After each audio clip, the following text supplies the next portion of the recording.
Olá a todos, olá a todas, muito bom dia, ou boa tarde, ou boa noite.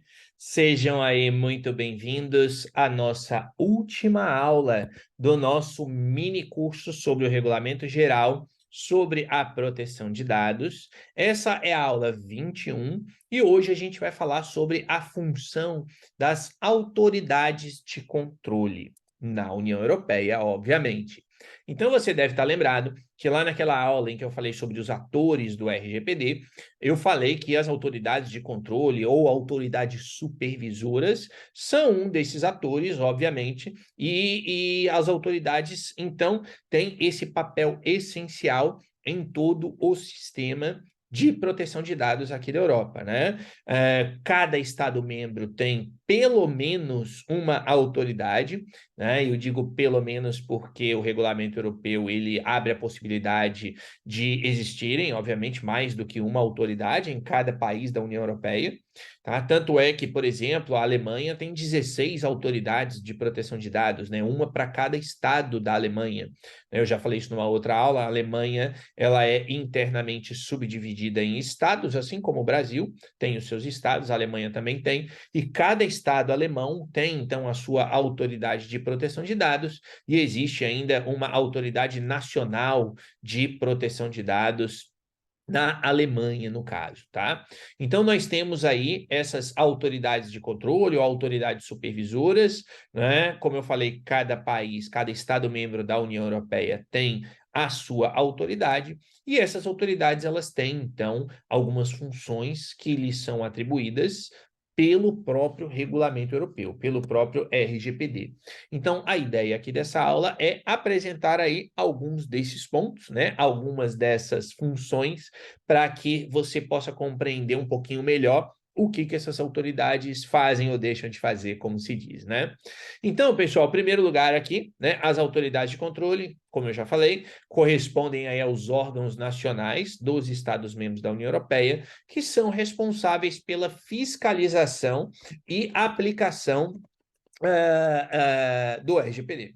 Tá? A ideia aqui é essa, né? Elas são responsáveis pela fiscalização da aplicação do regulamento, obviamente que elas são responsáveis ali no seu próprio Estado-membro. Né? Então, a CNPD, que é a Comissão Nacional de Proteção de Dados de Portugal, obviamente atua em Portugal. A Agência Espanhola de Proteção de Dados atua na Espanha, né? A ACI, aqui eu não vou, eu só falo a sigla, né? AKI, eu não falo aí o nome em estoniano, porque eu não sei pronunciar, mas a sigla é a ACI, que é a Autoridade de Proteção de Dados aqui da Estônia, então, obviamente, ela atua aqui na Estônia primariamente, tá? Então, nós temos aí essa atuação de cada autoridade no próprio Estado-membro do qual ela pertence, claro, né? O próprio regulamento, pessoal, RGPD também define que as autoridades de controle devem ser órgãos independentes na prossecução das suas atribuições e no exercício dos poderes que lhes são atribuídos. O que isso quer dizer, gente? Isso quer dizer que as autoridades não estão submetidas a nenhum outro órgão. Elas são completamente independentes na sua atuação. Claro que pode haver situações, especialmente em termos, por exemplo, de orçamento, né? Obviamente que o orçamento vem ali, o orçamento do Estado e tudo mais. Então, lógico que isso pode eventualmente gerar alguma coisa. Talvez poderia, mas na prática eu não vejo isso. Pelo menos em Portugal e na Espanha, que são as duas autoridades com as quais eu mais já trabalhei, e até pela questão da língua, né? Agora, no momento, eu tenho trabalhado mais com a autoridade aqui da Estônia, mas eu ainda não conheço todos os detalhes. Mas, por exemplo, a autoridade de Portugal, da Espanha, elas têm o seu orçamento definido no orçamento do Estado e elas usam o dinheiro conforme elas acharem que tem de ser usado. Tá? Então, essas autoridades, elas são independentes, elas não são subordinadas à presidência da República, não são subordinadas aí ao parlamento, né, que no caso brasileiro seria Congresso Nacional, elas não são subordinadas ao Poder Judiciário, a qualquer tribunal, não. Elas são autoridades totalmente independentes, sem vínculo com nenhuma outra instituição, e, a partir daí, executam esse trabalho de fiscalização da aplicação do RGPD, ali no território do Estado-membro, né? O RGPD também estabelece, pessoal, um procedimento transparente para nomeação dos membros das autoridades de controle, das autoridades supervisoras. O que significa dizer que cada Estado-membro precisa criar procedimentos para deixar super claro como esses membros das autoridades serão escolhidos, tá? Além disso, esses membros das autoridades de controle, eles têm uma espécie de estabilidade, digamos assim, pelo próprio RGPD. E aí lembre-se daquela hierarquia de leis que eu expliquei na primeira aula do nosso curso. RGPD é um regulamento, é uma legislação europeia, e por ser um regulamento ele tem aplicação direta, e ele está acima das leis nacionais dos Estados-membros da União Europeia. Tá?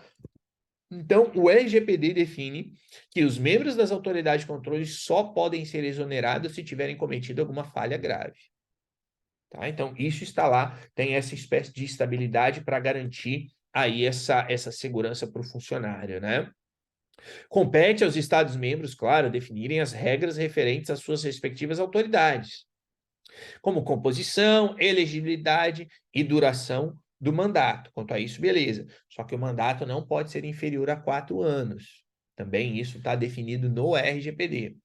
Tá? Então, o mandato dos membros das autoridades tem que ser de, no mínimo, 4 anos. As autoridades são competentes para concretizar as atribuições e exercer os poderes que lhes são conferidos pelo regulamento ali, como eu disse, no território do seu próprio Estado-membro. Então, aqui, primeiro eu vou trazer exatamente quais são essas atribuições, né, o que uma autoridade aqui na Europa faz, e depois a questão dos poderes, o que elas podem fazer, digamos assim. Então, em termos de atribuições, as atribuições das autoridades, só para deixar claro e como referência para você, as atribuições das autoridades estão lá no artigo 57 do RGPD, e os poderes estão no artigo 58, tá? Então, vale a pena dar uma olhadinha aí para quem quiser aprofundar um pouquinho, né? Dar uma olhadinha nesses artigos 57 e 58, tá?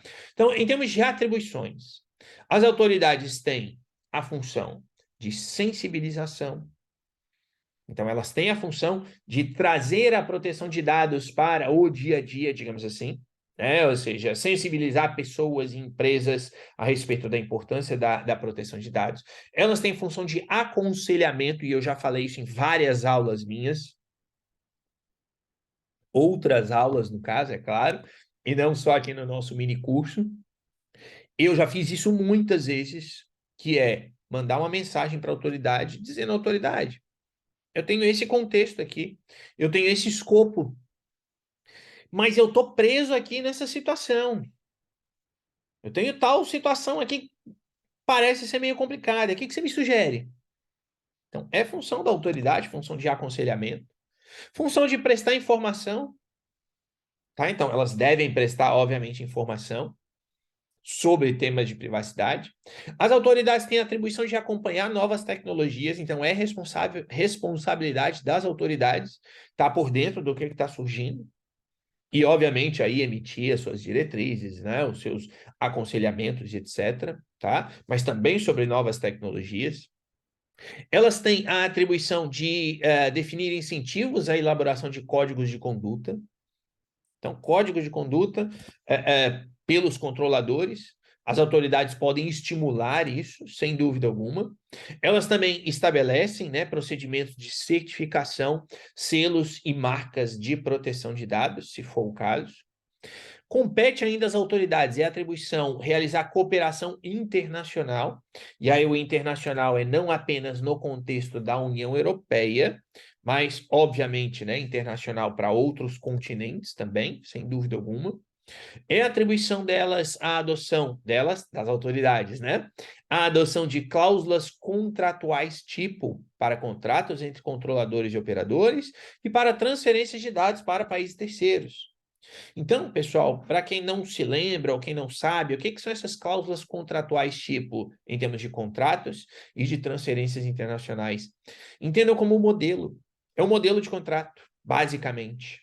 Tá? É um modelo de contrato que as autoridades podem fazer. Elas podem criar um modelo e falar, gente, empresas, vocês querem aqui ter um modelo de contrato entre controlador e operador? Tá aqui, ó, tá na mão.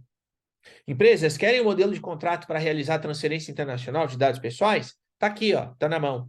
Isso é atribuição das autoridades, criar esses modelos, tá? Elas vão ainda listar tratamentos que estão sujeitos à avaliação de impacto à privacidade. Por que que isso aqui é importante? Porque lá no artigo 35 do Regulamento Europeu, a gente tem três atividades de tratamento que obrigatoriamente, ou se a empresa for desenvolvê-las, então obrigatoriamente deve ser feita aquela avaliação de impacto à proteção de dados, né, que no Brasil é o relatório de impacto, como eu já falei em aulas anteriores. Mas além disso, tá? As autoridades têm, então, a possibilidade de criar listas com outras atividades de tratamento. Então, não são só aquelas três que estão lá. Então, a empresa precisa olhar, o controlador precisa olhar para aquelas três que estão no artigo 35 do Regulamento Europeu, mas também para a lista de atividades que a própria autoridade criou. É a atribuição. E aqui na Europa, todas as autoridades já criaram. Isso é mais ou menos a mesma coisa, mas cada autoridade tem a sua lista de atividades de tratamento. Então, isso é importante por quê? Porque se eu estiver realizando uma determinada atividade de tratamento em determinado país, aqui da União Europeia, ainda que o regulamento valha para todos os países, mas eu tenho de ver se não há aquela atividade, uma atividade específica, que naquele país é obrigatório realizar a DPIA, né? O que seria no Brasil o RPD, tá? Além disso, é atribuição ainda das autoridades a autorização de cláusulas contratuais e disposições a serem inseridas nos acordos administrativos que visem implementar garantias adequadas. Tá? Isso aqui é o quê? Isso aqui é o seguinte: você tem lá a empresa X que está fazendo um contrato com a empresa Y. E aí essa empresa X fala assim: eu vou fazer aqui um contrato, não aquele modelo, eu não vou usar o seu modelo, autoridade. Eu quero usar o meu, eu quero criar o meu próprio documento. Só que isso precisa ser aprovado, né? E aí a empresa manda para a autoridade, fala: autoridade, está aqui o meu contrato que eu criei do jeito que eu quero. Posso usar? Então, é isso também uma atribuição ali da autoridade. Além disso, aprovação de regras vinculativas aplicáveis às empresas, né, que são aquelas as Binding Corporate Rules, tá, em inglês. Na LGPD são as normas corporativas globais, que basicamente é um conjunto de regras que uma empresa aplica e que tem a aprovação da autoridade para realizar o tratamento de dados pessoais. E, além disso, elas ainda contribuem para as atividades do Comitê Europeu para a Proteção de Dados, né?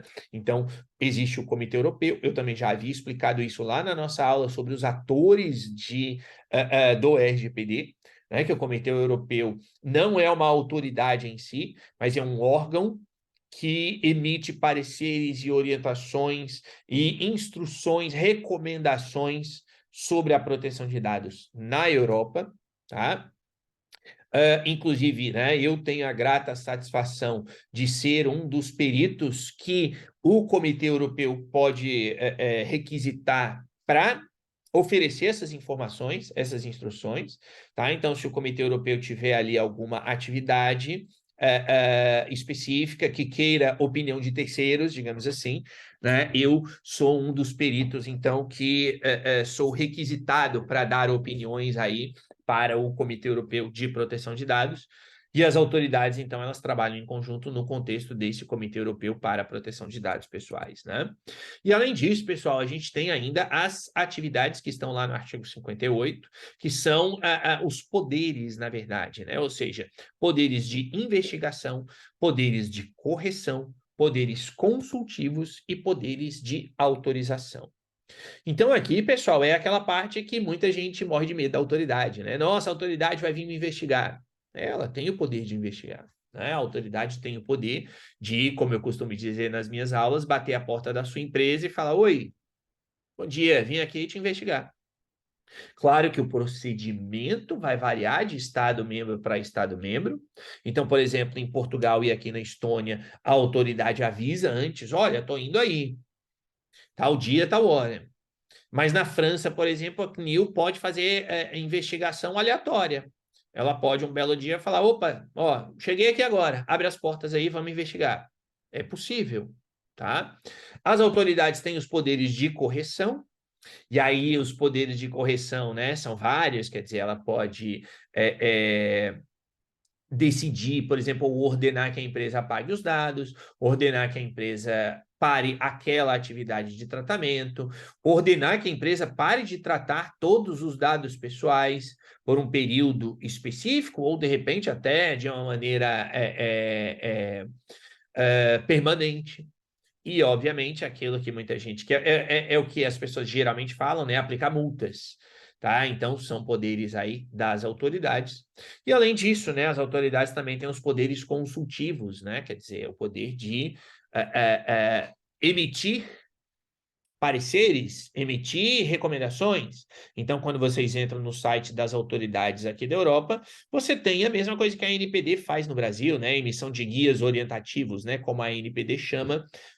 Então, na Europa, as autoridades emitem, né, esses pareceres, essas opiniões, essas recomendações, e ainda, obviamente, poderes de autorização, porque dependendo do contexto, algumas atividades de tratamento precisam ser autorizadas pela autoridade.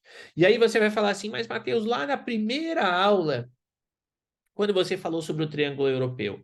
E depois, na aula do princípio da responsabilidade, você falou que os agentes de tratamento, né, o controlador, o operador, entre aspas, claro, faz o que bem entender, não tem mais autorização prévia. E é verdade. Só que tem algumas situações, como, por exemplo, no caso de se realizar uma avaliação de impacto, e se mesmo assim o nível de risco for elevado, você é obrigado pelo artigo 36 a consultar a autoridade. E aí, neste caso, será a autoridade a te autorizar, a dizer sim, ok, pode fazer. Ou vai dizer não, olha, aqui não tem solução, aqui já era, então você não pode fazer essa atividade de tratamento do jeito que você quer a empresa. Tá? Então, ainda tem algumas situações, sim, em que as autoridades elas emitem autorizações para a realização de algumas atividades de tratamento. Obviamente, não é sempre, não é a maioria das vezes, mas ainda assim acontece. Tá? Pessoal, é isso, né? Obviamente, como eu disse, aqui estamos falando de uma maneira bastante geral sobre as autoridades de tratamento, tá? Tem mais detalhes, é claro, mas com esta aula a gente termina aqui o nosso mini curso básico, introdutório, sobre o Regulamento Geral sobre a Proteção de Dados da Europa, o RGPD. Eu espero que essas aulas tenham sido úteis para você, de alguma maneira. Espero que essas aulas tenham aí feito com que você adquirisse conhecimento, né? Você que assistiu todas as aulas anteriores e chegou aqui até o finzinho dessa aula hoje, espero que essa jornada tenha sido útil e relevante para o seu crescimento profissional. Eu me coloco à disposição, como eu já falei em todas as outras aulas, né? Se vocês tiverem aí alguma dúvida, alguma questão, coloquem lá no fórum da plataforma DataUX as suas questões, os seus apontamentos, as suas dúvidas, o que quer que seja, que eu vou fazer o possível para responder a todas as questões. E se você tiver sugestões de outros temas que você queira ver apresentados, seja aqui, de repente, até como continuação desse mini curso, ou quem sabe, né, um outro mini curso sobre um outro tema, tá? Que a gente possa fazer. Se você tiver aí temas que você queira ver desenvolvidos nesses mini cursos, ou temas para as oficinas de privacidade, temas para cursos, para lives no Instagram, lives no YouTube, deixe sempre seus comentários, né? Porque é com essa integração e essa interação que eu consigo aqui juntar a minha prática como DPO Global na Bolt e como perito do Comitê Europeu para a Proteção de Dados e trazer isso tudo aqui, juntando com os interesses de todos vocês. Então é isso, pessoal. Mais uma vez, muito obrigado aí por terem me acompanhado nessa jornada aqui do nosso mini curso. E eu espero revê-los aí em breve em um novo mini curso, em uma oficina ou em um curso, uma maratona, onde quer que seja. Não se esqueçam também, pessoal, de me seguir lá no Instagram, quem ainda não segue, também no próprio LinkedIn, quem ainda não segue. Se inscrevam lá na plataforma DataUX para que vocês possam receber notificações de próximos cursos e eventos. E a gente se vê então, pessoal, numa próxima oportunidade, gente. Um abraço a todos, muito obrigado e até a próxima. Tchau, tchau.